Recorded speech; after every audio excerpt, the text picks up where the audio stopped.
студиото со вас, Маријан Ников. Добро утро, вести во 8.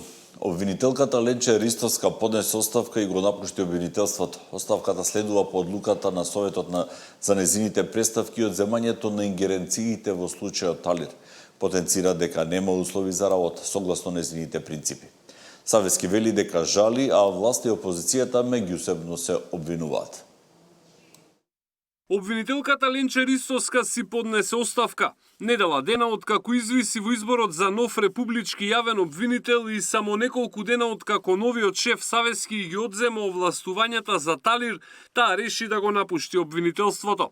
Сметам дека овие одлуки сериозно ослабуваат позицијата на јавното обвинителство и носат конкретни ризици за исходот на предмети кои таргетираат висока корупција и криминал.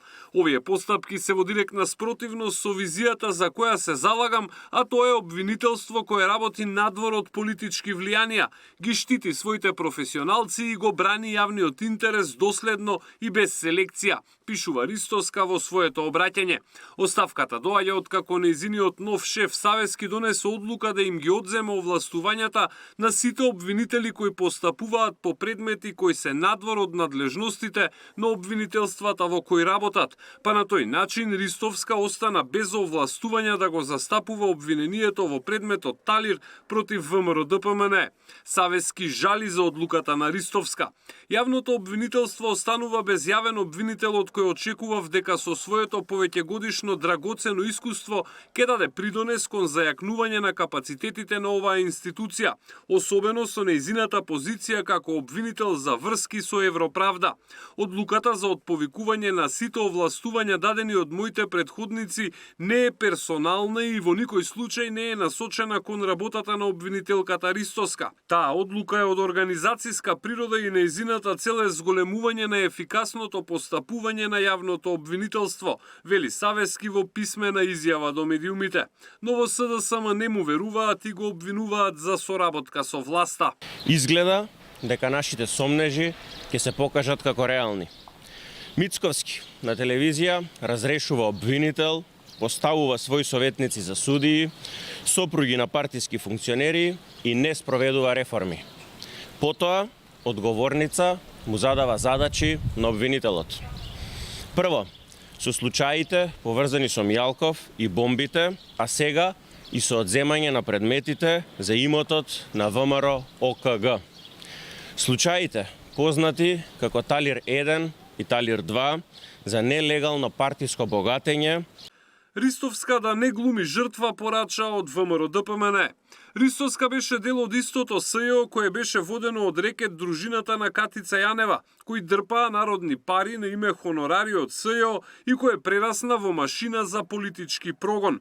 Само треба да се проследи изјавата на обвинителката Лејла Кадриу, која сведочи за тоа дека Заев и Шекеринска лично оделе навечер во СЈО на Катица, Ленчи и Лиле Стефанова и селектирале предмети за политички прогон.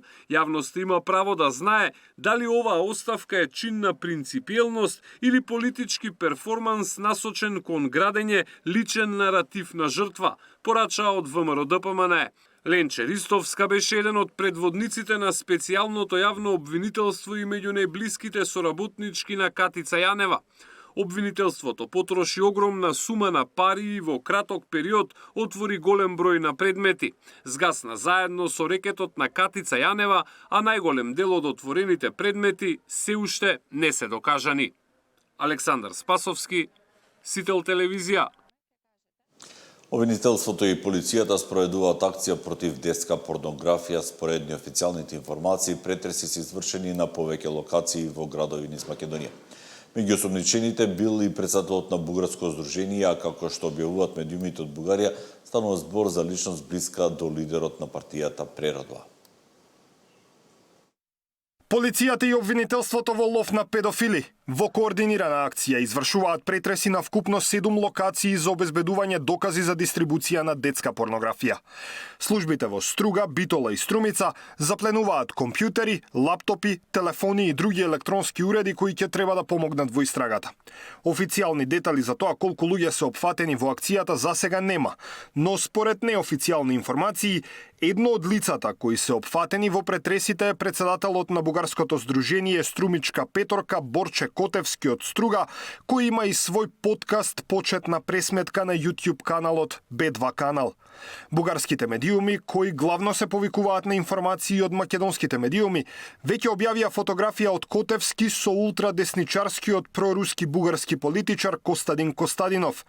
Медиумите пишуваат и за поврзаност со Виктор Стојанов, основач на така наречената фондација Македонија.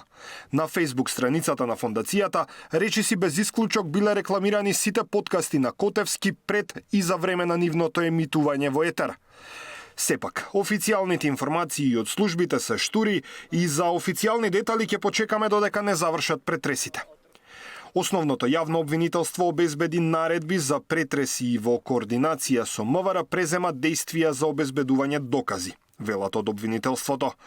МВР по обезбедени наредби за претреси и координација со основното јавно обвинителство Скопје презема действија за обезбедување докази, велат од МВР. Доколку се докаже дека лицата опфатени во оваа акција на вистина дистрибуирале детска порнографија, тогаш им се заканува казна затвор од најмалку 8 години. Даниел Василев, Сител телевизија.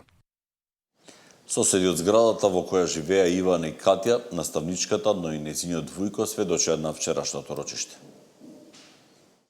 Соседите во зградата каде што живееле обвинетиот Јовановски, неговата почината сопруга Ивана и дете, постојано слушале караници, насилство и тепање. Соседката, која денеска сведочеше, 2 пати повикала полиција, но ниту еднаш полицајците не можеле да најдат во кој стан се случува насилството. Еден од нив и се заканил дека кривично ќе гони за лажно пријавување. 2 пати дојде од полициската станица Карпош. Првиот пат зема изјава од мене, се качивме заедно по становите да најдеме од каде доаѓа викањето и тепањето.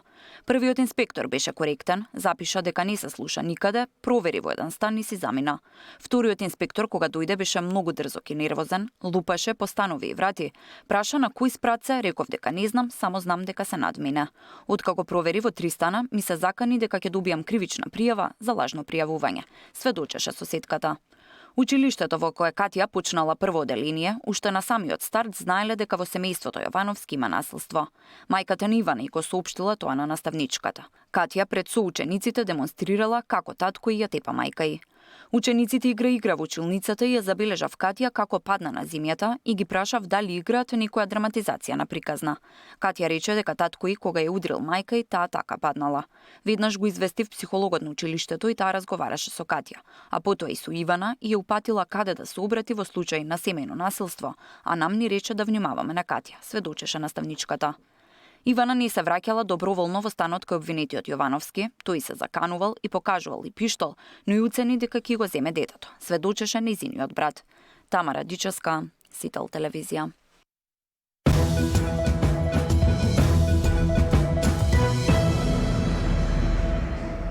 По состанокот со пазариот инспекторат и Министерството за економија и големите пекарници дале збор дека нема да ја покачат цената на лебот. Опозицијата бара конкретни мерки за заштита на стандардот.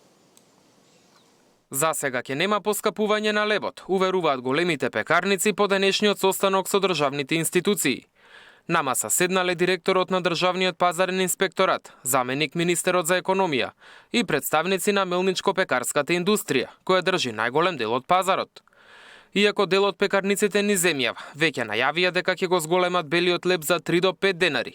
Најголемите производители велат дека тие нема да го направат тоа, барем не во следниот период. Во Македонија има 3000 пекари, па секој си знае за себе. Значи генерално над 99% цената е иста.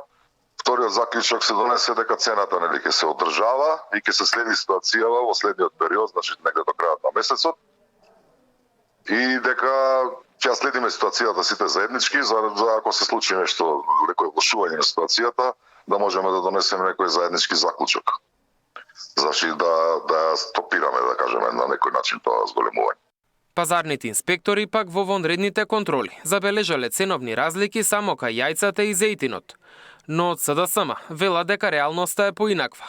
Според опозицијата, бранот по скапувања веќе почнал, а владата нема преземено никакви мерки. Колку треба да поскапи лебот? Колку треба да поскапат цените на храната за Христијан Мицкоски конечно да превземе мерки? Мицкоски секојдневно ги лаже граѓаните. Вели дека владата ја следела состојбата додека цените растат, а стандардот на народот паѓа. Празните фрижидери и празните джебови не можат да го чекаат Мицкоски. Предлог антикризните мерки на СДСМ преку пакет закони во вторник влегуваат во собраниска процедура. Викендов пак владата треба да одлучи дали ќе го продолжи намаленото ДДВ на горивата од 18 на 10%. Оваа мерка заедно со попустот кој го добиваат најголемиот дел од бензинските станици истекува на крајот од оваа недела. Мартин Арсов, Сител телевизија.